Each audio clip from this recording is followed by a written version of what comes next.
जो सनातन वर्सेज हिंदुत्व, जैन, बौद्ध, सिखों को सनातन से अलग करने की साजिश, इसमें आपके चैनल के लिए और आपके लिए विशेष तौर से कि एक अंग्रेज डीएम था जॉन मैकालिफ जी, अंग्रेज डीएम था, और उस व्यक्ति ने एक बड़ा खेल खेला।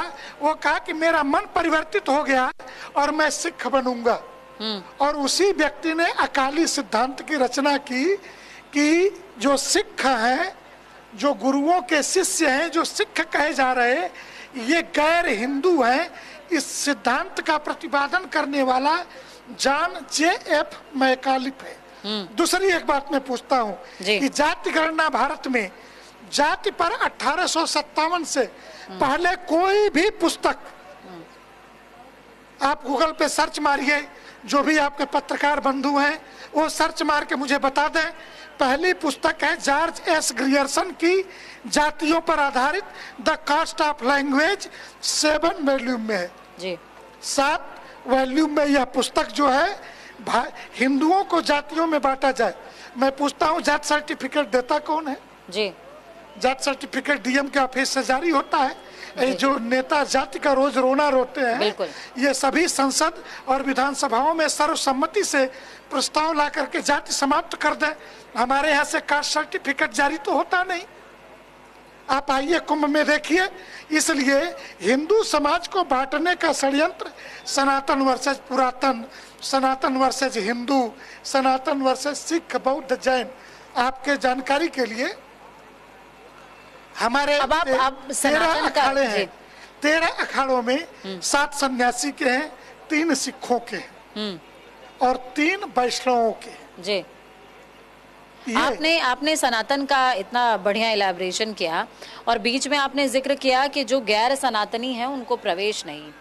तो इस बार महाकुंभ के लिए भी ये उद्घोषणा हुई कि गैर हिंदुओं को महाकुंभ में ना रोजगार मिलना चाहिए, ना यहाँ पर दुकान उन्हें लगानी चाहिए, उनका प्रवेश वर्जित होना चाहिए। इस तरीके का उद्घोष तमाम साधु सन्यासियों ने, धर्मावलंबियों ने एक साथ मुखर होकर के किया। इस पर आपके क्या विचार? इसके बारे में मेरा मानना यह है, उनके धर्म में ही 2 शब्द है, हलाल और हराम। तो कम से कम इस कुंभ क्षेत्र में हलाल की रोटी तो नहीं मिलने वाली है, तो हराम की रोटी खाने के लिए अगर वो आते हैं तो इस्लाम से वो स्वतः खारिज हो जाते हैं। दूसरा मेरा मानना है कि जहां हमारी आस्था न हो वहां हम दामन फैलाएं क्यों रोटी के लिए। ये तो इस्लाम के धर्म गुरुओं को, उनके मजहबी नेताओं को, उनको स्वयं समझाना चाहिए। दूसरा हमारा पक्ष इतना ही है कि ये हमारा पवित्रतम त्योहार है जो 1.5 महीने चलेगा जी। 13 जनवरी से प्रारंभ होकर 26 फरवरी तक ये कुंभ हमारा चलेगा, पौष पूर्णिमा से शिवरात्रि तक। इस संपूर्ण त्योहार के दौरान हम अपने सुचिता, पवित्रता से कोई समझौता नहीं कर सकते। और जब समाज को ये पता हो कि ये थूक लीगी गैंग है, ये मूत लीगी गैंग है, ये यही करता है, भोजन के साथ इसका यही व्यवहार है, तो उसे कुंभ में प्रवेश क्यों दिया जाए। फिर रोटी के लिए तुम्हें हमारा धर्म याद आ गया, अन्यथा गाली देने के लिए, चाकूबाजी करने के लिए, गालियां बकने के लिए तुम्हारी हमारे कोई आस्था है नहीं, न राष्ट्र के प्रति तुम्हारी कोई निष्ठा है। अरे मैं तो ये कहता हूँ कि वंदे मातरम एक ट्रेन पे लिखा है, इतने मात्र से उस ट्रेन पे पथराव करने वालों को हम कैसे स्वीकार कर लें? क्या आप स्वीकार करेंगी? इस देश की आत्मा स्वीकार करेगी ऐसे लोगों को? ये फालतू की बातें हैं, सिर्फ रोटी के लिए। तो देश और क्या स्वीकार करेगा? सनातन बोर्ड के लिए। सनातन बोर्ड एक अपरिपक्व विचार है। आपके हिसाब से फिर क्या होना चाहिए? मुझे से ये उत्तर की अपेक्षा नहीं होगी। मेरा मानना है सनातन बोर्ड अपरिपक्व विचार है। कहीं हम सनातन बोर्ड की आड़ में वक्फ बोर्ड को बचाने की कोशिश तो नहीं कर रहे? कैसे? वक्फ बोर्ड 9 लाख एकड़ जमीन भूमाफिया के पास है। वक्फ के नाम से एक भूमाफिया है जी।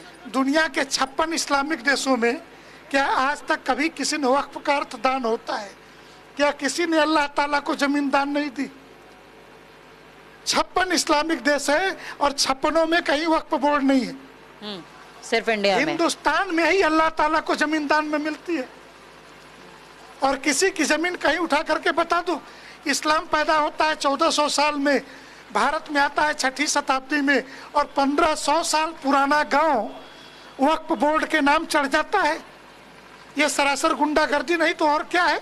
तमिलनाडु की ये घटना है, 1500 साल पुराना गांव, और संजोग से ये घटना भी चर्चा में नहीं आती। अगर उस गांव का एक IAS दिल्ली में पदस्थ न होता जिसका वो गांव था, तो ये दिल्ली के मेन स्ट्रीम मीडिया में तो चर्चा में नहीं आता। मेरा मानना है कि वक्फ बोर्ड को बचाना, किसी प्रकार के बोर्ड की सनातन हिंदू समाज को जरूरत नहीं है। आप पूछेंगी क्यों? क्यों? सनातन धर्म में, मेरी बात थोड़ी अटपटी लगेगी, कोई सर्वोच्च नहीं है। 127 संप्रदाय है, अलग अलग उप संप्रदाय मिला के 159 है, जिसमें से 59 अर्थात 59 आदिवासी वनवासियों के धर्मगुरु हैं जी। दर्शन के आधार पर विचार करें तो शंकराचार्य अद्वैत दर्शन के प्रतिपादक हैं, जिस परंपरा से हम भी हैं, जिस परंपरा से सन्यासी अखाड़े हैं, लेकिन विशिष्टाद्वैत से जगतगुरु रामानंदाचार्य, जगतगुरु रामानुजाचार्य, रामानुजाचार्य की परंपरा में इसी प्रयाग की धरती पर रामानंदाचार्य पैदा हुए थे, यहीं पैदा हुए, काशी में रहे, लेकिन दर्शन विशिष्टाद्वैत है। तो हम दर्शन के आधार पे आचार्य का विचार करते हैं।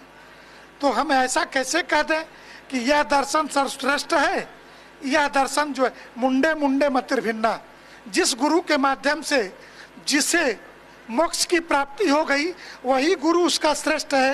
तो सनातन धर्म के 127 संप्रदाय में, और एक चीज और ध्यान रखिएगा, सभी संप्रदायों का उपनिषद है, जिसके पास उपनिषद नहीं है वो संप्रदाय नहीं है। तो आप सनातन बोर्ड के पक्ष में नहीं है? कतई नहीं, क्योंकि सनातन बोर्ड में किसको क्या इसके पीछे ये रीजन है कि जब किसी तरह के बोर्ड का गठन होता है या जब हम बोर्ड की बात करते हैं तो उसमें कुछ विशेष व्यक्तियों का वर्चस्व हो जाता है जो सरकार के प्रतिनिधि हो, तो कहीं ये तो आप लोगों के मन में डर नहीं है कि सरकार का कोई प्रतिनिधि उसमें सम्मिलित कर लिया गया तो हमारे जो धर्म के मूल्य हैं उनका क्या होगा, धर्म संरक्षण का क्या होगा? भारत की सुप्रीम कोर्ट भारत के नागरिकों के अधिकारों का संरक्षण करती है जी। एक बड़ी घटना बताता हूं, 2019 में श्री राम जन्मभूमि पे जो निर्णय आया उसमें सुप्रीम कोर्ट ने कहा कि आप ट्रस्ट बनाइए। ये देश का पहला ट्रस्ट है जो भारत के पार्लियामेंट में 5 फरवरी 2020 को भारत के प्रधानमंत्री ने घोषित किया जी। जिस ट्रस्ट का रजिस्ट्रेशन दिल्ली के साउथ दिल्ली जिला कोर्ट के अंदर के पाराशरन जैसे सुप्रीम कोर्ट के वरिष्ठतम वकील ने कराया रजिस्ट्रेशन, उसमें 3 IAS हैं, home secretary central, home secretary state and DM, लेकिन तीनों IASों को वोटिंग राइट्स नहीं है। 5 संत हैं, इसलिए ये कहना कि किसी बोर्ड से मैं पलट के पूछूं कि एक सामान्य सा बोर्ड बन जाए तो पंचदेव पूजन, शैव, शाक्त, वैष्णव, अलग अलग परंपरा, कौल, तांत्रिक पूजा विधि, क्या एक ही बोर्ड निर्धारित कर देगा क्या? ये सबके अलग अलग मंदिर हैं, सबकी अलग अलग पूजा पद्धतियां हैं, इसलिए केंद्रीयकरण नहीं। अगर कुछ बनना है तो धर्म स्वतंत्रता के अधिकारों के अंतर्गत वो 4 लाख मंदिर स्वतंत्र हो जाएं और ग्रामीण स्तर पर उसका बोर्ड बने। जहाँ का मंदिर है वहीं का समाज संरक्षण करे अपने मंदिर का, जैसे त्रियुगी नारायण में होता है। बहुत सारे मंदिर हैं, मैं श्री राम जन्मभूमि भी लेटेस्ट उदाहरण है कि ये समाज का बोर्ड है, जहाँ मैंने बताया ना IAS बैठते हैं बैठक में, लेकिन निर्णय लेने का अधिकार अध्यक्ष है नृत्य गोपाल दास, महामंत्री। लेकिन जब हम राम मंदिर की बात कर रहे हैं तो राम मंदिर के लिए भी तो देखिए बीच में बहुत सारे करप्शन के आरोप सामने आने लग गए थे कि जमीन को किस तरीके से हस्तांतरित किया गया और वो भी तमाम चीजें। तो कैसे कहा जाए या कैसे इस बात पर विश्वास राजनेताओं का फर्जी प्रोपेगेंडा था और इस पाप को भुगतना था उन राजनेताओं को जिन जिन लोगों ने आरोप लगाए। कालांतर में किन्हीं किन्हीं कारणों से सभी जेल गए। अयोध्या को मैंने अपने जीवन में कम से कम बहुत नजदीक से देखा है। मैं तीसरी पीढ़ी हूँ श्री राम जन्मभूमि के आंदोलन की, और मेरे गुरुदेव उस ट्रस्ट के वरिष्ठतम ट्रस्टी भी जी, पूज्यपाद जगत गुरु शंकराचार्य स्वामी वासुदेवानंद सरस्वती जी ट्रस्ट के ट्रस्टी भी। लेकिन ये आरोप कौन लोग लगा रहे थे? भूमाफिया, जिन्हें जमीनों का लेन देन करना था। हमें जमीन किससे खरीदनी थी? जमीन तो बाजार भाव पे मिलने वाली थी, और जमीन लोगों ने लिखवा करके किसके नाम रखी थी? सारे माफियाओं ने। किसी अरे गहरे नत्थु खैरे की जमीन कब्जे में थी। और जब राम जन्मभूमि पे निर्णय आया तो ये व्यक्तिगत मेरे विचार थे कि अगर वेटिकन सिटी 86 एकड़ में है, मक्का का परिसर 90 एकड़ से मैंने वो 95 105 के बीच झूलता है और बालू की रहती है, तो उसके बारे में क्या कहना?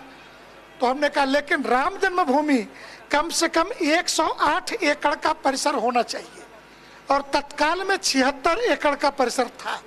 तो आसपास की सारी जगह खरीदी जानी थी। और मैं एक उदाहरण देता हूं कि उत्तर प्रदेश की सरकार ने काशी में 1500 करोड़ रुपए दिए, 400 मकान जमींदोज किए गए। भगवान विश्वनाथ और गंगा के बीच में वो जो विश्वनाथ धाम कॉरिडोर बना, मुहमांगी कीमत दी गई है। जिनके मकान थे बाजार भाव पे खरीदे गए हैं। अयोध्या में भी बाजार भाव पे खरीदा। तो आप बाजार भाव और सरकारी रेट दोनों के बीच अंतर होता ही है। पैसे तो बाजार भाव पे विषय देने तो पड़ेंगे। वैसा था।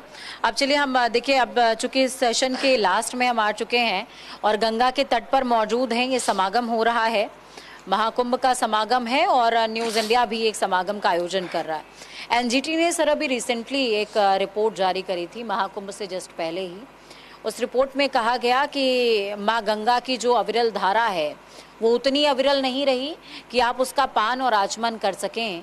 स्नान कर सकते हैं, आचमन नहीं कर सकते। इस पर आपका क्या विचार है? एनजीटी ने कुछ दिन पहले अमरनाथ में जलते दियों पर भी आपत्ति जताई थी। तो क्या करें, हम अमरनाथ में न जाए? क्या करें? दूसरे जी, स्नान का पर्व है।